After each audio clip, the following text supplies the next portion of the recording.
pagi dan salam sejahtera bagi kita semua. Yang saya hormati Bapak Ibu Dewan Guru yang berhadir pada pagi menjelang siang ini. Kemudian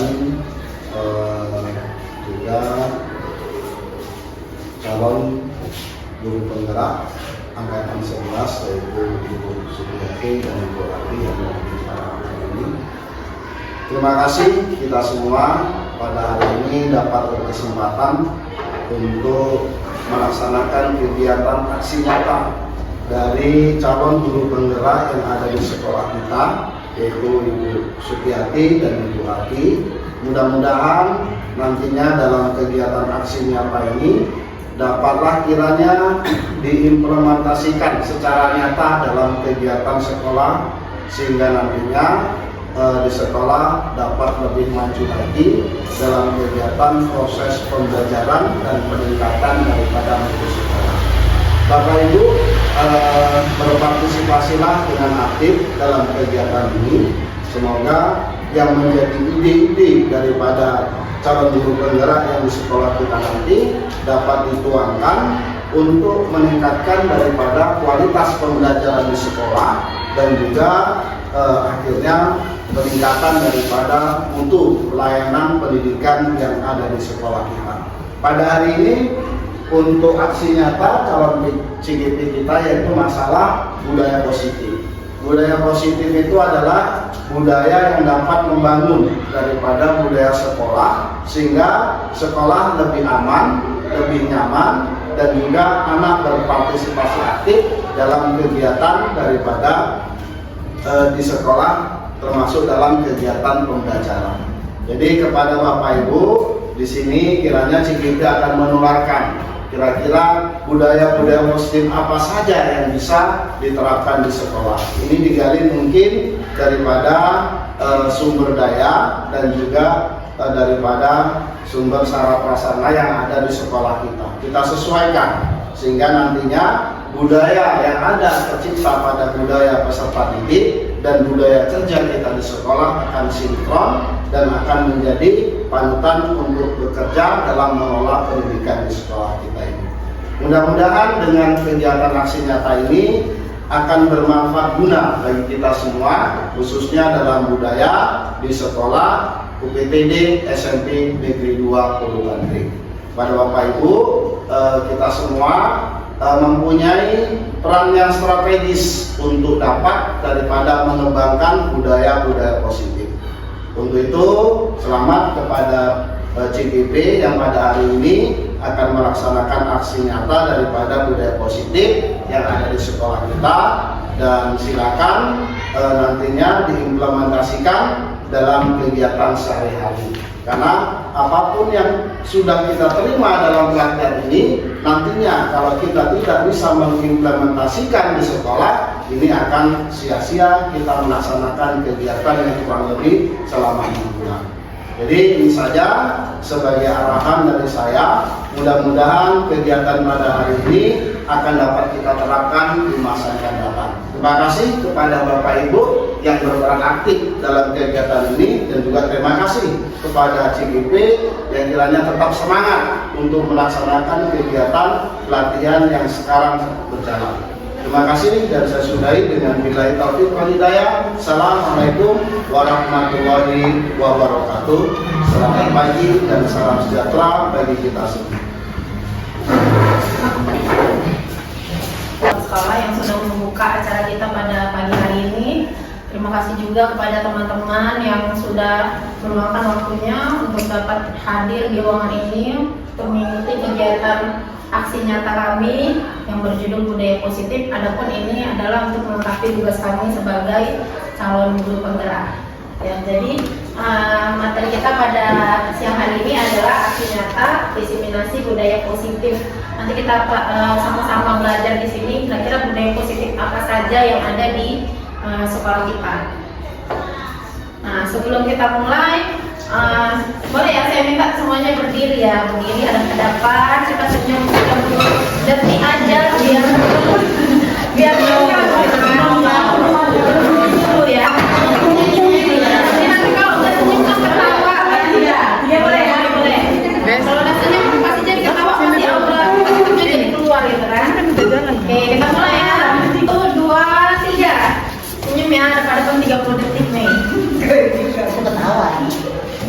Jadi kan lucu kan, jadi ketawa, jadi orang positifnya nanti bisa terkait. Oke, maafin tadi ini ya. Udah aman, jalan. Oke, makasih teman-teman.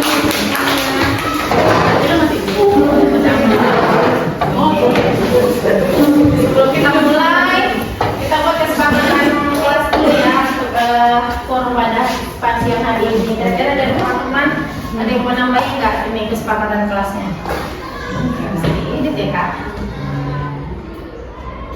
Contohnya di sini menghargai siapapun yang menjadi pendengar yang baik gitu. Misalnya kira-kira apa lagi teman-teman yang mau ditambahin untuk kesepakatan kelas kita pada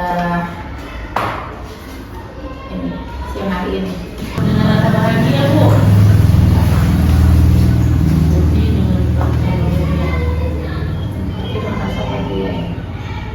Saya ketik bu.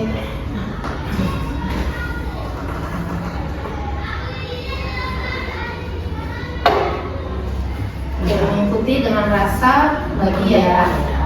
Tadi udah tersenyum ya kan. Terus ada lagi nggak ibu? Kira-kira kesepakatan kelas yang harus kita sepakati dulu di awal nih. Karena nanti terkait juga dengan materi kita pada siang hari ini. Justru kira-kira apa? Raise hand jika ingin memberikan pendapat. Oke, raise hand. Memberi pendapat. Oke, ada lagi Bu Desi. Boleh makan minum ya. Boleh makan minum. Berpendapat. Oke, hargain ya. Ya, Hargain yang berpendapat. Oke. Saya.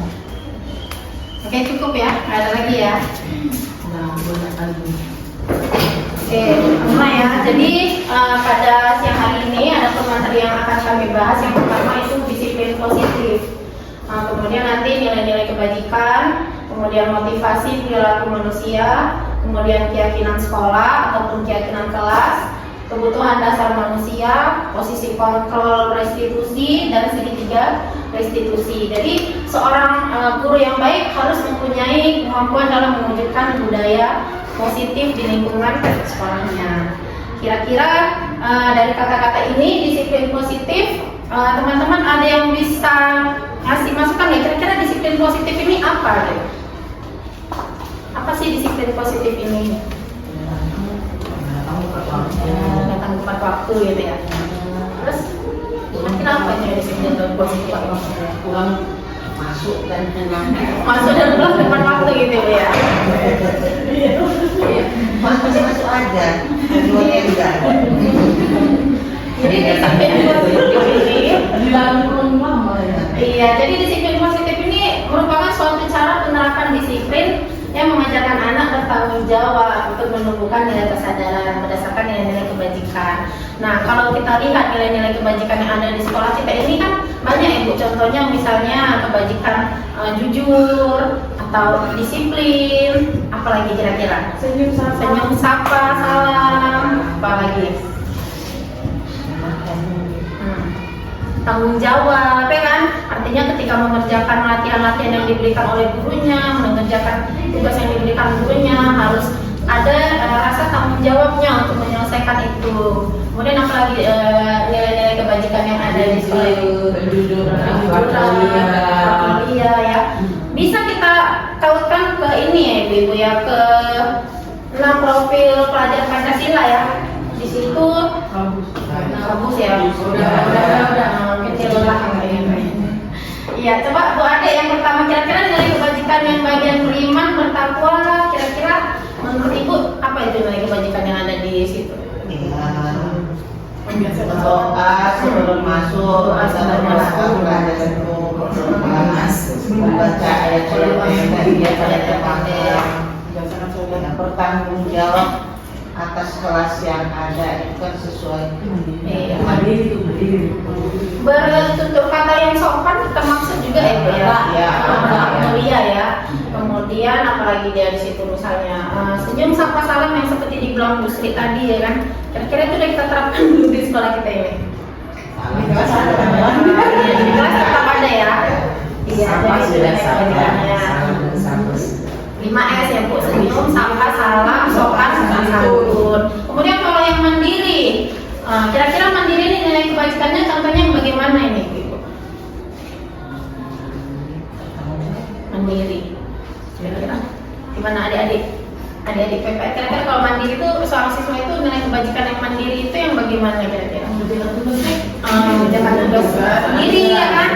Tidak mencontek ya kan? Jadi itu harus ada di diri siswa. Kemudian berkebinekaan global, salah satunya menghargai memahami yang berbeda, toleransi beragama, ya kan? Toleransi suku, budaya, kemudian bergotong royong. Kalau bergotong royong punya best. Enggak piket aja ya. Nggak piket aja ya kan? Apa sih namanya? Memias kelas, Piket aja dulu. Nah. Piket kok. iya. Asal jangan bergotong royong mencontek kan Bu.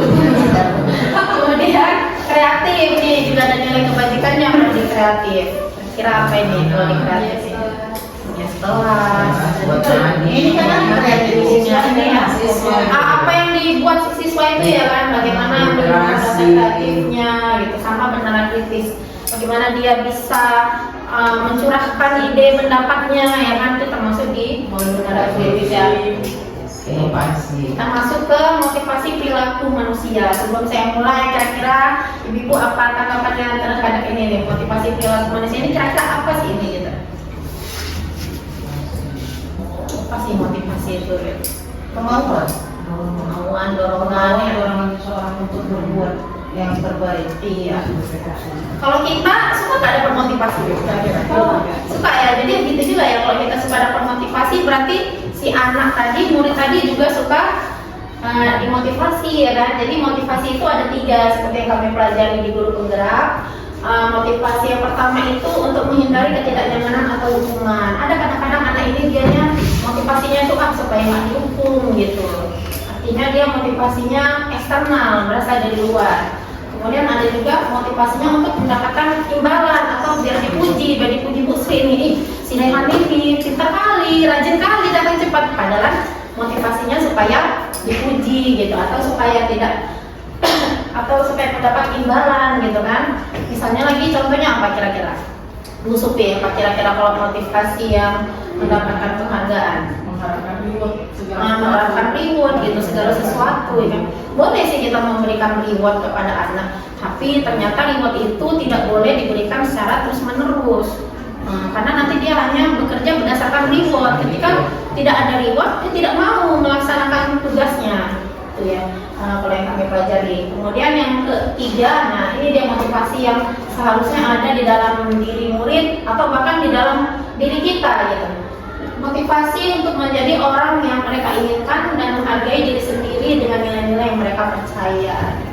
Contoh misalnya kayak mengikuti guru penggerak itu motivasinya, misalnya kalau motivasi saya ingin menambah mengupgrade ilmu lah gitu supaya bisa nanti diterapkan di kelas, itu termasuk motivasi internal. Tapi kalau motivasi eksternalnya supaya dia anggap kepsek hebat gitu, supaya dia bukan hebat, nah itu motivasi eksternal. Kira-kira dari sini ada yang mau ditanyakan nggak ibu-ibu dari motivasi di sini? Eksternal. Berarti eksternal itu kurang baik Bu, dia kayak mengharapkan imbalan, ada sesuatu dia di situ. Kayak ibu misalnya datang ke sekolah ini, motivasi internalnya untuk mengajar, untuk mendidik anak gitu kan. Motivasi eksternalnya ibu datang cepat apa misalnya? Supaya tengok orang lain hebat ya kan, supaya ditengok, supaya dapat pujian, supaya ditengok capsek Jus ini bagus gitu. Itu dia bedanya. Kemudian di sini ada perbedaan hukuman, konsekuensi dan restitusi. Kira-kira kita kok di sekolah sering nggak teman-teman ngasih hukuman sama anak-anak? Sering ya. Hukuman dan konsekuensi, kira-kira bedanya apa ya guys? Coba Bu Salwa, kira-kira apa bedanya hukuman dan konsekuensi? Kalau hukuman itu diberikan guru Bu, itu karena sesuatu yang dilanggarnya. Kalau konsekuensi ini itu sejenis hukuman, tapi dia itu sudah terencana, artinya sudah disepakati. Iya. Nah kalau kita hukuman ini kan secara tiba-tiba ini bisa nggak buat PR, apa gitu kan. Tapi Wah, kalau aku gitu. gitu, tapi kalau Gitu. konsekuensi itu sudah dibicarakan terlebih dahulu. Nah, yang melanggar yang itu yang diterima konsekuensinya. Iya, jadi kalau dia hukuman ya secara tiba-tiba dianya. Jadi hukuman ini membuat si anak ini tertekan gitu, malu atau tersakiti gitu kan. Misalnya nggak ngerjain PR, lari lapangan kau 10 kali lapangan gitu. Itu kan membuat si anak itu tersakiti gitu, atau dia tertekan, malu gitu. Sementara kalau konsekuensinya seperti yang dibilang Musawah, sudah ada dia perbincangan antara si anak sama si guru gitu, ada kesepakatan gitu. Nah, sementara kalau restitusi, ada dia cara memperbaiki dirinya, sudah ada kesepakatan, ada lagi bagaimana yang cara memperbaiki dirinya gitu. Kamu kedepannya mau seperti apa gitu. Jadi tidak hanya terhenti di kesepakatan, tapi ada memperbaikinya. Itu dia restitusi gitu ya.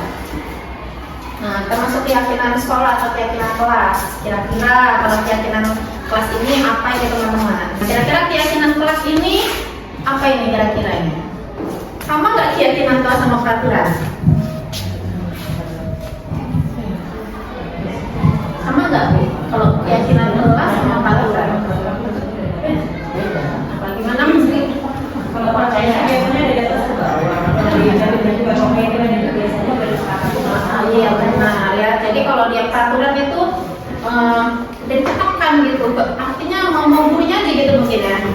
Harus ini gitu. Tapi kalau dia keyakinan kelas, dia sudah kesepakatan antara kelas itu gitu. Mungkin kayak tadi yang kita buat kesepakatan kelas kita tadi sebelum memulai. Mungkin pun teman-teman di sini udah ada yang buat kesepakatan kelas di kelasnya ya. Nah, nih kesepakatan kelas ini sifatnya abstrak. Kemudian pernyataannya pernyataan universal, dibuat dalam pernyataan positif.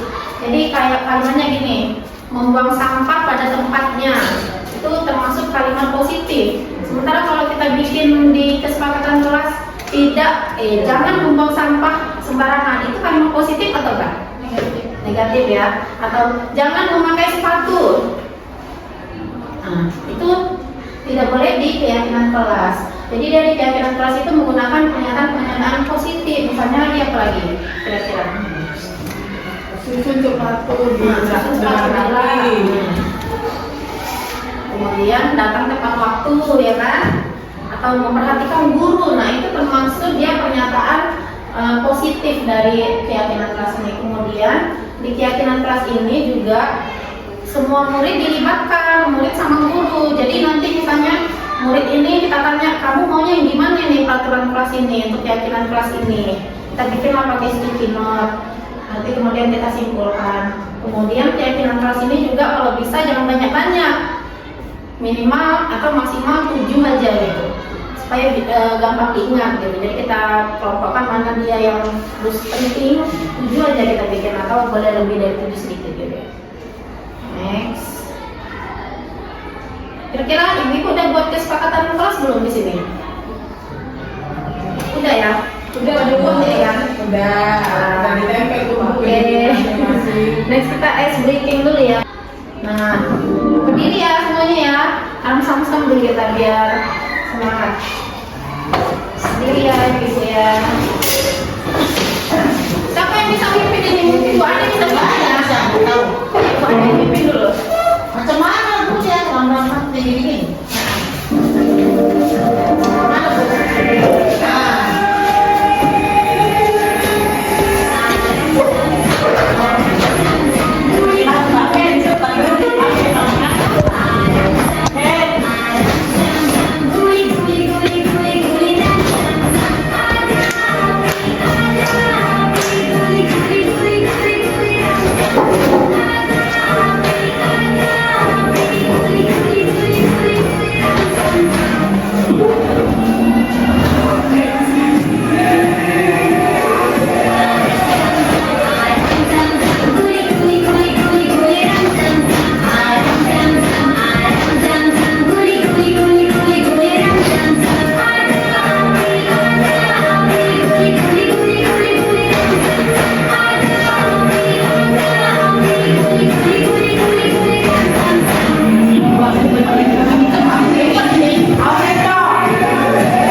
dasar manusia?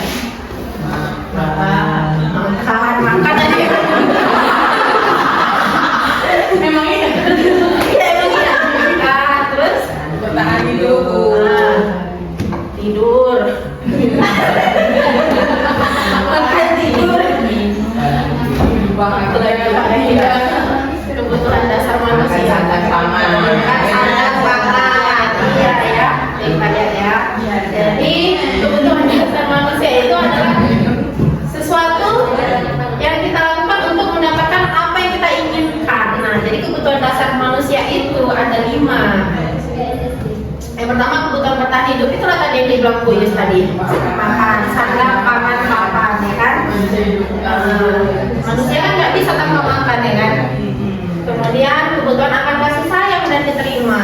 Kira-kira kalau ini di kelas ada ini anak-anak yang suka cari perhatian sama gurunya, ya kan?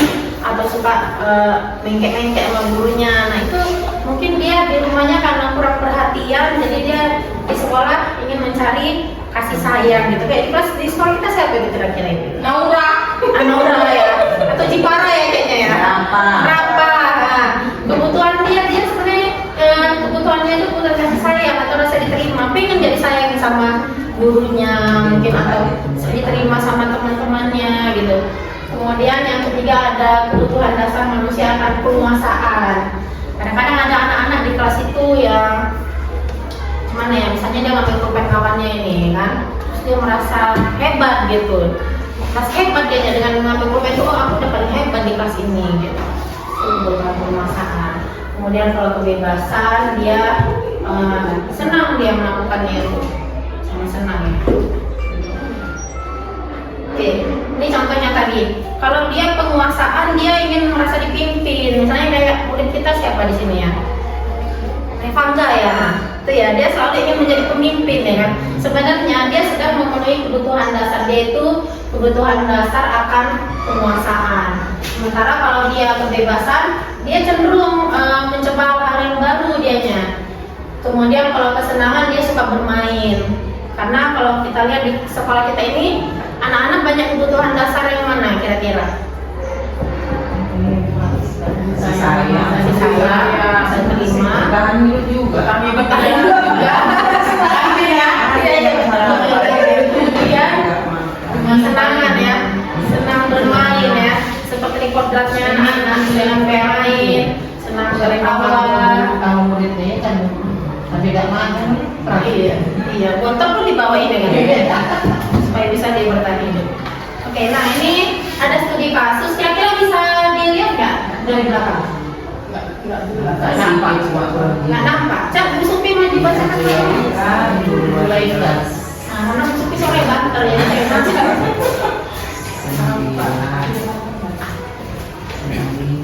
Iya Bu, saya bacakan kasus yang pertama. Ibu Zulaika, guru wali kelas 9, sedang bingung menghadapi ulah salah satu murid di kelasnya, Tommy. Beberapa anak telah melakukan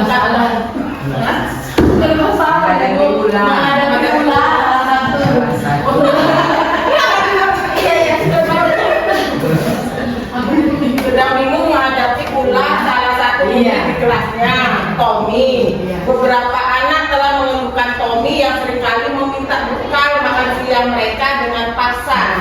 Jika Anda menghadapi situasi seperti ini, Zulaika, apa yang akan Anda lakukan? Menurut Anda, kira-kira apa alasan Doni melakukan hal seperti itu? Berpikir ini ibu di sini ya, siapa yang anak yang suka ngerampas makanan ini? Jipara juga iya. Kira-kira alasannya tuh apa yang suka ngebut makanan kabarnya tuh? Lo ingin diperhatikan. Satu ini Bertahan hidup. di rumah nggak ada makanan, nggak ada jajan, dia makan kira-kira.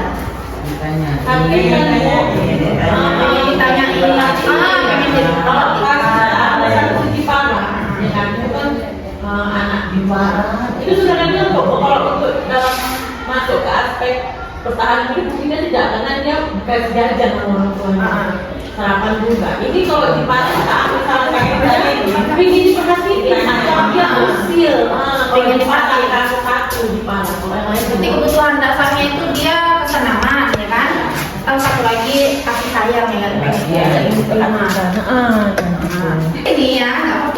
kanannya.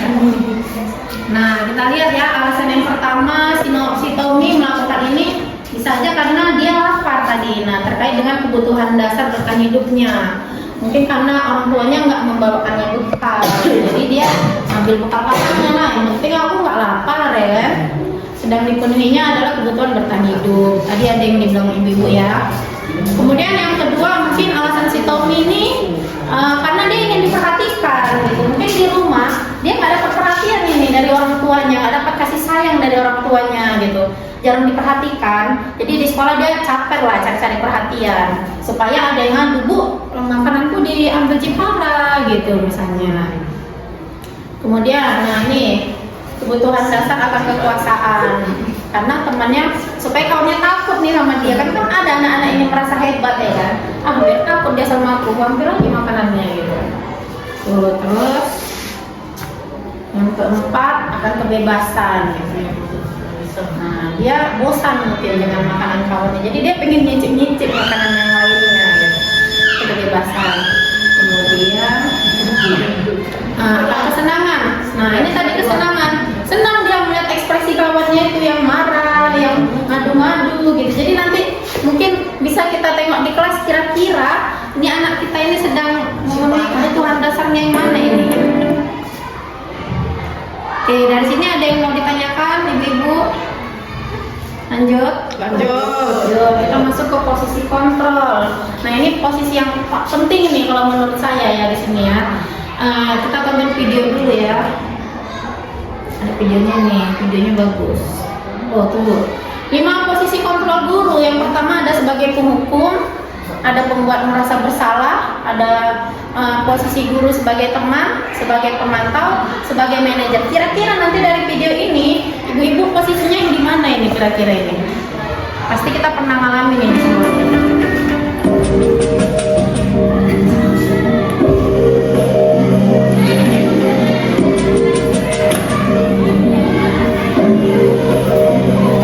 Naren, sini kamu. Selamat pagi, Bu. Selalu terlambat. Kamu deh, pasti terlambat. Maaf, Bu. Saya Apa? Apa coba?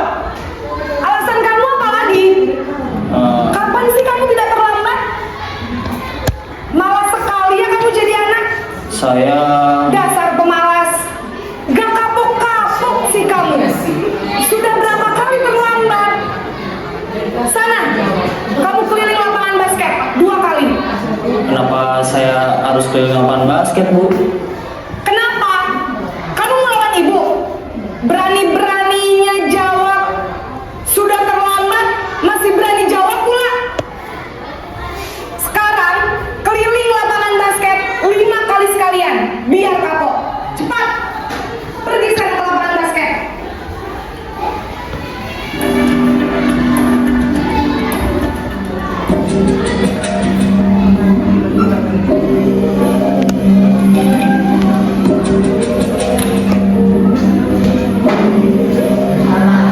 Naren, Kejam kali ibunya ya. Selamat pagi, Bu. Naren. Kamu kenapa terlambat lagi, nak? Ya Tuhan, Naren. Kamu senang ya bikin ibu susah ya? Kalau kamu terlambat lagi, nanti ibu yang ditegur bapak kepala sekolah, nak. Disangka ibu tidak bisa membina kamu. Duh, gimana ini? Maaf, Bu. Duh, Gusti Naren. Kamu suka ya kalau ibu ditegur bapak kepala sekolah? Terus, sekarang ibu harus tulis apa ini di buku absen? Ini kamu sudah sering terlambat loh. Ibu harus apa coba? Maaf, Bu. Maaf sekali. Ya sudah, lain kali jangan bikin ibu susah lagi ya nak ya. Ibu tidak akan kuat lagi kalau kamu gini terus. Bisa jantungan kalau ibu ditegur bapak kepala sekolah. Sana cepat kelas. Maaf ya, Bu. Maaf sekali. Pertanyaannya si berteman.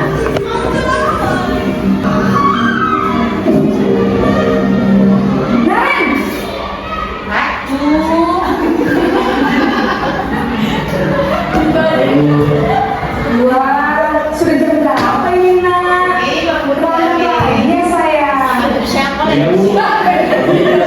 saya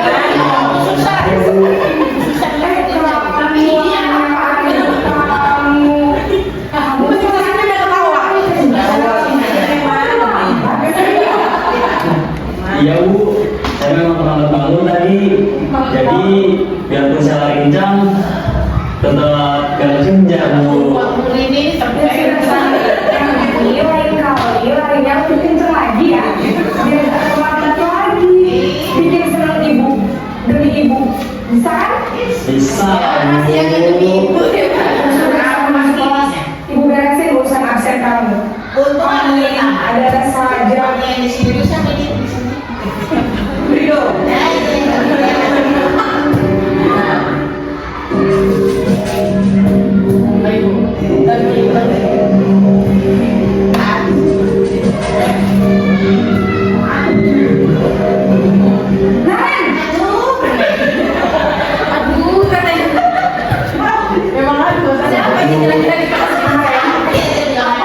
Sekolah kita tentang jam berapa kita harus masuk sekolah, nak? Kita harus di sekolah jam 7 Bu. Iya betul, sekarang sudah jam 7.20. Kalian sudah tahu konsekuensinya jika terlambat hadir? Paham Bu, saya harus tinggal kelas pas jam istirahat selama 20 menit. Iya benar, konsekuensinya demikian. Jadi nanti jam 9.30 pas istirahat, kamu harus tinggal di kelas, kerjakan tugas tambahan untuk ketertinggalan kamu, ya? Baik Bu.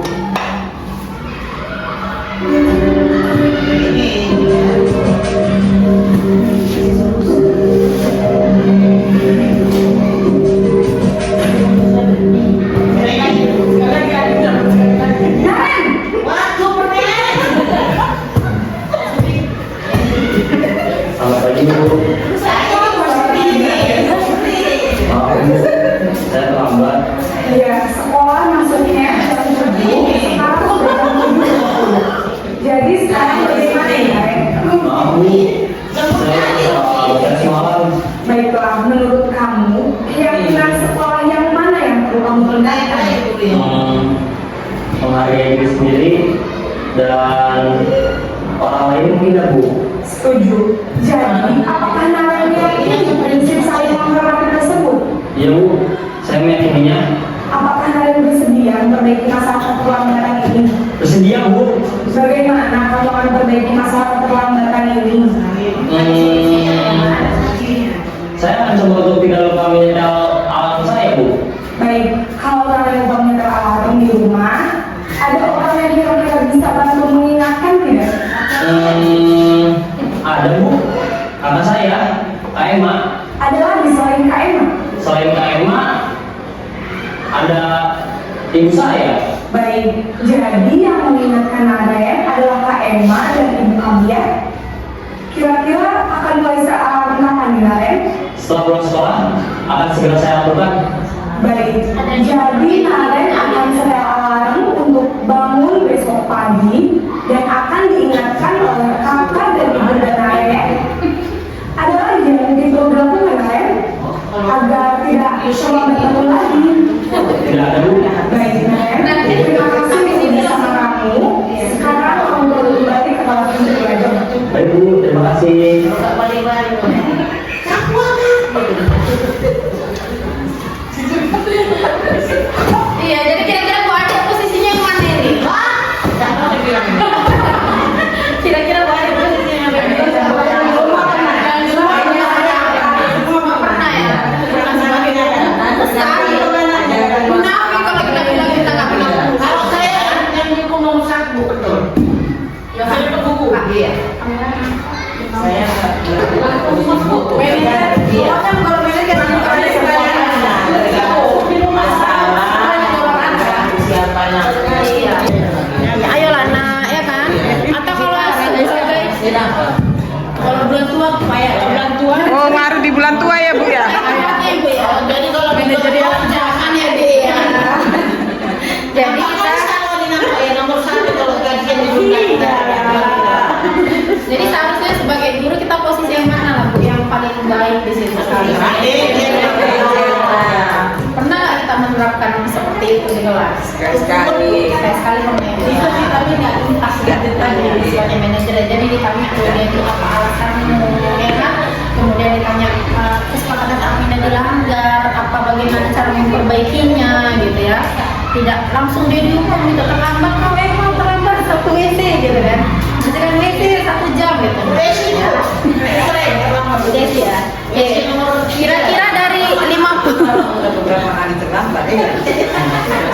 Kira-kira dari 5 posisi kontrol.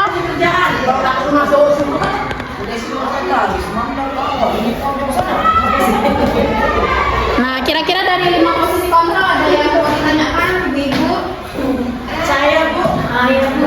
Nah, jadi kan kita tadi sebagai guru tadi posisi yang 5. Jadi sebenarnya yang posisi 1 sampai 4 itu masih boleh kita lakukan nggak? Atau ada alasan-alasan tertentu ketika kondisi tertentu atau macam-macam? Memang sama sekali tidak boleh lagi. kalau menurut saya itu yang ke-5 posisi kontrol yang 4-nya itu boleh kita terapkan ke siswa tergantung situasi kondisinya gitu. Karena kan ada kita harus menempatkan diri kita sebagai teman sama anak-anak itu kan. Ada di si anak ya, karena kadang sudah kita begini-begini tak nggak bisa, mau nggak mau kan kita dulu. Karena kalau dari literatur tidak boleh, maksudnya tidak boleh. Iya, cuman karena kadang kita mungkin guru lebih tahu kondisinya macam mana, jadi kadang kita juga mengalami anak ini, mau nggak mau itu mungkin pilihan terakhir kali ya. Mungkin pilihan terakhir yang akan kita lakukan ya kan. Kalau udah nggak bisa kali ya. Tapi mungkin sebagai guru sih kita harusnya maksimal mungkin lah mencoba ya. Jangan langsung sedikit oh nggak bisa gitu langsung diukur. Nah, sabar lah kalian ya kan. Dengan berbagai macam keunikan yang di kelas, keragamannya memang harus kita ini sebagai gurunya harus punya spek sabar lah ya. Spek sabar yang kayak gimana tadi lah ya. Nah, kayak gimana itu? Kalau di bebas gimana itu? Manajer apa? Manajer itu kebetulan anak saya si Rafa agak sulit dia menerapkannya, dia sendirian di rumah. Nah, tadi yang membanguni sama yang melarang kan ibunya mengatakan karena dia sendiri.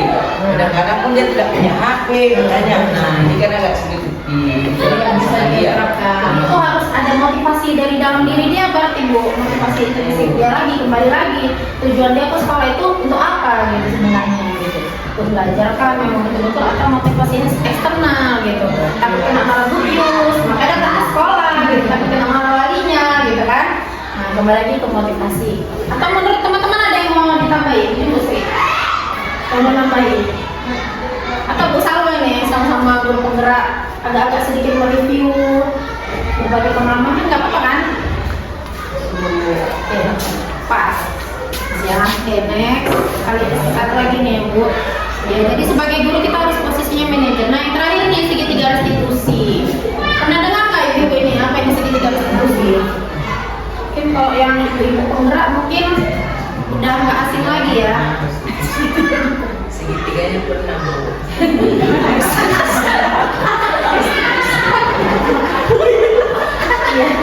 Jadi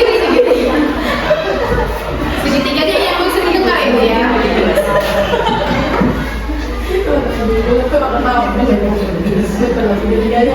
Iya, memang segitiganya itu ada ya Bu ya dalam segala ini masa kehidupan ada ya kan. Nah ini kita terapkan dulu segitiga restitusi ini. Jadi ini bisa kita terapkan untuk anak-anak murid kita dalam mengatasi masalah. Ketika ada anak-anak yang bermasalah, bisa kita menerapkan segitiga restitusi. Yang pertama, dia menstabilkan identitas, kemudian memvalidasi tindakan yang salah, menanyakan keyakinan. Di sini saya tampilkan ya, kira-kira kalau dia menstabilkan identitas itu, dia kata-katanya seperti ini. Coba baca dulu Bu Desi. Berbuat salah itu hal yang manusiawi. Tidak ada manusia yang sempurna. Kita pasti bisa menyelesaikan permasalahan ini. Bapak Ibu tidak tertarik Misalnya jangan ada ide-idenya. Bapak Ibu kan berdoa Ibu mencari tahu siapa yang benar, siapa yang salah. Bapak Ibu lebih tertarik untuk menyelesaikan masalah. Kalau kamu menyalahkan dirimu sendiri terus-menerus, apakah kamu bersikap baik pada dirimu sendiri? Ya, jadi di menstabilkan identitasnya kayak gini Bu kira-kira. Anak itu Jiwa ya itu ya. Jangan terus dijatuhkan. Jangan terjatuhkan gitu. Jadi dia dianggap seolah-olah dia benar dulu gitu. Karena nanti caranya kita perbaiki. Misalnya gini, dia berantem nih kan, oh wajar sih kamu marah, mungkin karena diganggu kawanmu. Kita stabilkan dulu nih anak yang berantem tadi nih kan, wajar kamu marah, bersyukurlah kamu nggak gebukin kawanmu, itu distabilkan dianya. Jadi seolah-olah dianya itu nggak bersalah gitu, padahal dia salah. Dimaklumi lah ya. Iya, validasi tindakan yang salah. Coba baca Bu Ade dulu, minta tolong. Kamu pasti punya alasan mengapa melakukannya. Apa yang penting bagi kamu, kamu boleh tetap berusaha menjaga sikap itu, tetapi tambahkan sikap yang lain yang baru. Yang baru. Maukah kamu belajar cara lain untuk menghadapi yang kamu Untuk mendapatkan yang kamu butuhkan tanpa harus memukul? Jadi dia Oke, kira-kira berarti kalau validasi tindakan yang salah ini yang gimana, Bim? ya Iya, ditanya alasannya ya kan? melakukannya. Kira-kira kenapa kamu melakukan itu? Memukulnya. Tuh dia validasi tindakan yang Ditanya sih. validasi tindakan yang salah. Kemudian yang terakhir kita ada masuk di Nah, yang lain kita masuk di menanyakan keyakinan. Coba yang bisa membacakan, tolong adik-adik. Adik-adik, Dek Rahmat dulu.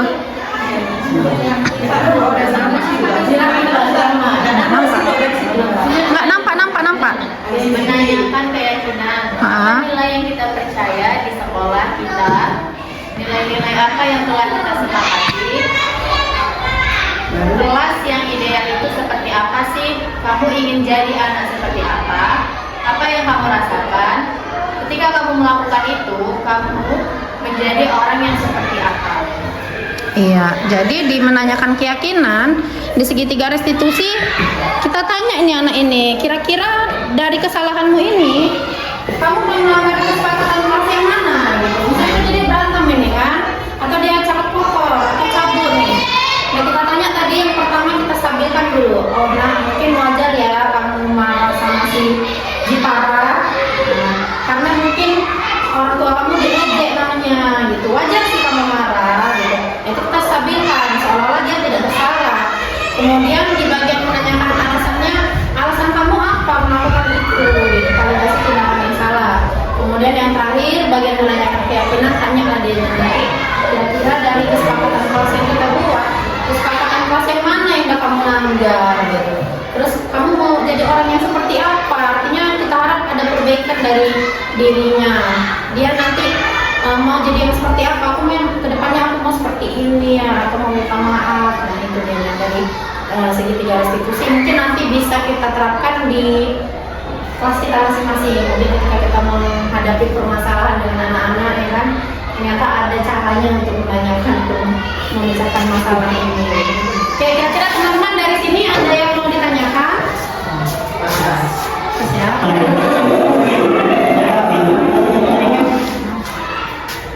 Cepet ini.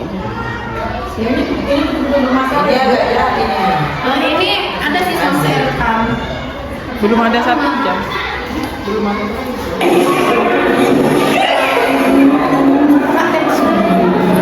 Kalau ditanya alasan Adil sering mengungkap itu kenapa?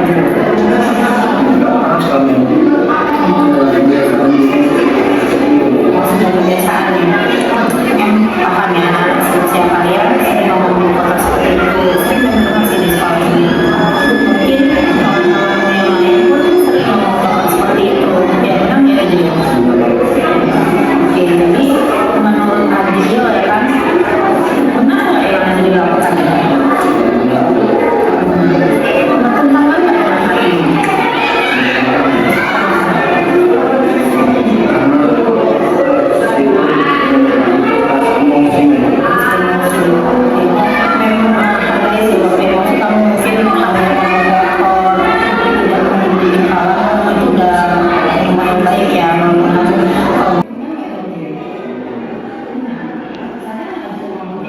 Jadi sekian pemaparan kami pada siang hari ini terkait budaya positif di sekolah.